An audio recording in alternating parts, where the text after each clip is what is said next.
luar biasa indahnya. Maka itu sedikit waktu yang saya pakai untuk bergumul buat diri saya atau keluarga, karena begitu banyak orang melingkungi kami dan mendoakan, menjagai kami luar biasa. Mengerti hal ini saudara? Dan itu sungguh luar biasa indah. Kejadian 3 dan Wahyu 3 ada sebuah konsep yang sangat indah yang saya kagum di sini. Lagi sekali Kejadian 3 dan Wahyu 3 ayat yang ke-9 dalam Kejadian 3. Saudara, itulah firman yang paling lucu dan paling bodoh buat saya secara logika manusia. Saudara ketemu? Apa yang Tuhan katakan di situ? Coba Kejadian 3:9, apa Tuhan bilang? Nah ya, di manakah engkau, hai manusia? Ayo, lucu nggak? Masa Tuhan nggak tahu di mana mereka dua sembunyi? Coba jawab, kira-kira Tuhan tahu nggak? Ah, nggak usah Tuhan. Lepaskan anjing satu, ketemu itu dua orang ada di mana? Betul? Ini kan, maaf Tuhan saya berkata, kenapa engkau pura-pura nggak tahu di mana dua orang tuh? Pakai tanya lagi. Saudara, ketika ayat ini muncul, ternyata keterbukaan, kejujuran itu penting. Bukan Tuhan tidak tahu, tetapi kita harus tunjuk diri kepada Tuhan. Amin kan firman ini. Jangan pakai rahasia. Tuhan kok dipakai rahasia, dia maha tahu. Itu maksudnya. Lalu Kejadian 3 ayat 20. Ini lucu juga. Tuhan Yesus hari itu pulang ke rumah. Kan gereja itu rumahnya bukan? Yaitu ke Laodikia. Lihat ayat itu. Dia berkata apa ayat 20? Lihat, dia di mana? Berdiri di mana? Buka pintu, bikin apa? Ketok. Ah, guyon Tuhan. Rumahmu kok pulang pakai ketok pintu? Masuk saja toh. Betul, ngerti nggak ilustrasi ini saudara? Tapi mengapa dia ketok? Saya mau tanya kepada saudara, seandainya pintu gereja Laodikia dikunci dengan 20 gembok dan nggak dibuka, Tuhan Yesus bisa masuk nggak? Tanpa buka pintu, tanpa buka kunci, bisa masuk tidak? Ah, terlalu mudah. Tanyakan, maka itu kenapa engkau ketok? Dia berkata, barang siapa dengar suara ketokan ini, dia buka, aku baru masuk. Saudara lihat, Wahyu 3 itu kitab terakhir, Kejadian 3 kitab pertama. Di pasal yang sama, dan 3 itu angka ilahi. Dengarkan, ini rahasia luar biasa. Kalau Kejadian 3 adalah kitab pembuka di angka 3, angka Tuhan sendiri, Dia menetapkan keterbukaan. Jujurlah engkau. Di kitab penutup, di pasal yang sama, dia berkata kembali, suruh jujur, buka pintu, aku baru masuk. Berarti seluruh konsep kitab suci adalah keterbukaan dan kejujuran. Ini yang Tuhan mau. Kalau saya simpulkan sampai pada kalimat ini, ternyata begitu banyak orang Kristen sekarang ini bukan orang benar. Maaf, jangan tersinggung dulu. Betul tidak? Kalau kita pakai hukum ini, begitu banyak orang Kristen ternyata bukan orang benar, sebab masih banyak rahasia dalam hidupnya.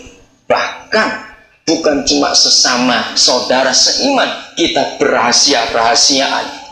Berapa banyak suami istri pun masih simpan rahasia. Contohnya uang. Maaf ini kalau saya harus pakai kalimat ini. Yesus Tuhan berkata, di mana ada hartamu, di situ ada apamu? Hatimu. Memang karena zaman begitu luar biasa gilanya, sampai suami istri yang satu rumah, satu tempat tidur. Ternyata begitu banyak rumah tangga Kristen akhir-akhir ini pun saling nggak percaya tentang keuangan satu dengan yang lain. Wah, celaka sekali. Karena masing-masing curiga. Yang satu curiga, dasar kamu pintar ngabisin duit, nggak bisa kerja. Ada kata-kata itu bukan yang sering muncul kita dengar dari mulut pernikahan. Yang satu sama, kamu juga taunya pintar cari duit, pintar juga ngabisin. Karena dua-dua nggak saling percaya, maka mereka berkeputusan lebih baik kita simpan sendiri. Kecuali kebutuhan anak-anak kita pakai bareng-bareng. Akhirnya suami istri tidak pernah tahu uang masing-masing, selalu disimpan sendiri. Kalau saudara pakai hukum Kristus tadi, di mana ada hartamu, di situ ada hatimu, berarti dua orang ini sudah cerai sebelum ke pengadilan. Begitu harta mereka terpisah, begitu terpisahnya pun karena saling curiga, tidak percaya. Berarti hatinya terpisah tidak? Terpisah. Karena Yesus berkata, di mana ada hartamu, di situ hatimu. Nah, kalau suami hartanya di satu tempat, ditutup rapat-rapat, si istri nggak tahu. Istri pun di satu tempat di hartanya, suami pun nggak tahu. Tapi masih tinggal setempat tidur, masih hubungan seks. Ini pelacuran, ini perzinahan. Bagaimana hati nggak bersatu, tubuh bisa bersatu kalau bukan pelacur? Maaf, ngeri saudara. Kalau kita lihat keluarga Kristen akhir-akhir ini dalam soal keuangan, nggak bisa saling percaya. Padahal suami istri modal yang utama adalah saling percaya. Untuk apa saja, bukan cuma masalah keuangan, untuk banyak hal. Mari suami istri kita periksa pernikahan kita. Ajari anak-anak kita untuk seperti itu. Celakalah kalau ada keluarga Kristen yang kaya, lalu anaknya menikah dengan keluarga yang kurang kaya. Lalu orang tua Kristen mengajar anak-anak, awas, kekayaan papa mama yang kami berikan kepada kamu jangan sampai diambil istrimu atau suamimu dan diberi kepada mertuamu nanti. Jangan ngajari seperti itu orang tua. Membuat anak-anak kita berzina di rumah karena harta kita pisahkan. Maka itu tiap kali konseling pernikahan, di antara masalah-masalah yang lain saya selalu tanya masalah uang. Bagaimana masalah keuangan? Mau sama-sama atau sendiri? Terus orang tua bagaimana? Tanya orang tua kalian kalau kalian akan diberi uang setelah menikah atau diberi harta, apa saja bentuknya. Tanya, ini untuk saya atau untuk kami? Itu penting ditanya. Mereka tanya, kenapa mesti tanya? Oh, penting. Kalau papa mamamu bilang itu hanya untuk kamu, kami memberikan. Terimalah dengan ucapan syukur karena engkau adalah anak mereka. Tapi, kembalikan lagi, katakan, papa, mama, saya titip. Nanti kalau saya perlu, saya ambil. Karena kalau orang tua bilang hanya untuk kamu, berarti orang tua tidak memberikan untuk keluarga anak. Betul tidak? Dan ini bahaya. Maka kalau ada apa-apa, orang tua tanya, mana uangmu mana? Wah, tinggal segini. Kamu apakan? Kasih ke papa mantumu ya? Nah, ribut lagi. Kecuali kalau papa mama bilang untuk kalian dua, terimalah dan pakailah. Saudara, rahasia apa lagi yang kita masih simpan dalam hidup? Suami istri boleh punya almari lebih dari 2, terserah. Tapi tidak boleh punya kunci masing-masing. Sehingga berak pun kunci dibawa, kunci almari itu karena takut nanti satu bongkar almarinya, ada apa itu isinya. Berarti itu masih ada rahasia di situ. Ini tidak bisa, nggak ada keterbukaan, nggak ada kejujuran. Untuk apa saja, saudara, adanya rahasia menyebabkan tidak adanya terang Tuhan masuk dalam kehidupan kita. Ini sungguh luar biasa. Maka itu pengurus persekutuan perempuan ini timbulkan saling percaya satu dengan yang lain di kelompok ini. Dan janji jangan ada bocor mulut. Janji. Anak-anak Tuhan, bagaimanapun Tuhan sangat memerlukan kita, katakan amin. Untuk menyelesaikan banyak hal yang belum selesai di bumi ini. Ada banyak hal. Jadi keterbukaan itu hal yang sangat mutlak karena terang Tuhan akan masuk. Kita buka 2 Tawarikh 9 ayat 3. Judulnya apa? Hizkia menguduskan kembali rumah Yahweh.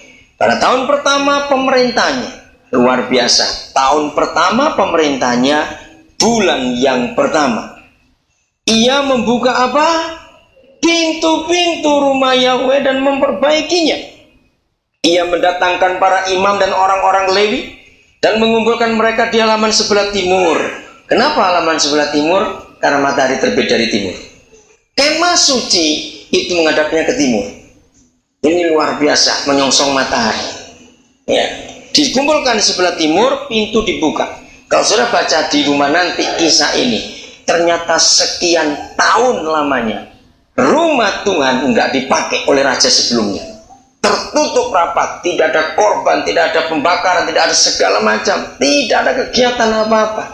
Tapi begitu Hizkia jadi raja, tahun pertama, bulan pertama yang dia urus bukan istananya, bukan kerajaannya, yang dia urus adalah rumah Tuhan dulu. Saudara percaya kita ini rumah Tuhan? Maka itu tiap pagi, karena rumah Tuhan menghadap ke timur, buka pintu hati kita, itu pintu rumah Tuhan. Kalau tiap pagi kita buka pintu hati kita, dalam penyembahan, dalam doa, nggak harus duduk, nggak harus berlutut, bisa sambil rileks, yang penting hati kita buka, sapa papa kita pagi-pagi. Jangan bangun pagi ngomel dulu. Janji ya, jangan ngomel dulu kalau bangun pagi. Ini kurang, itu mana, ini di mana, ribut duluan. Maka sepanjang hari itu kita penuhi rumah Tuhan dengan ngomelan. Tapi kalau pagi hari kita bangun, kita buka pintu-pintu rumah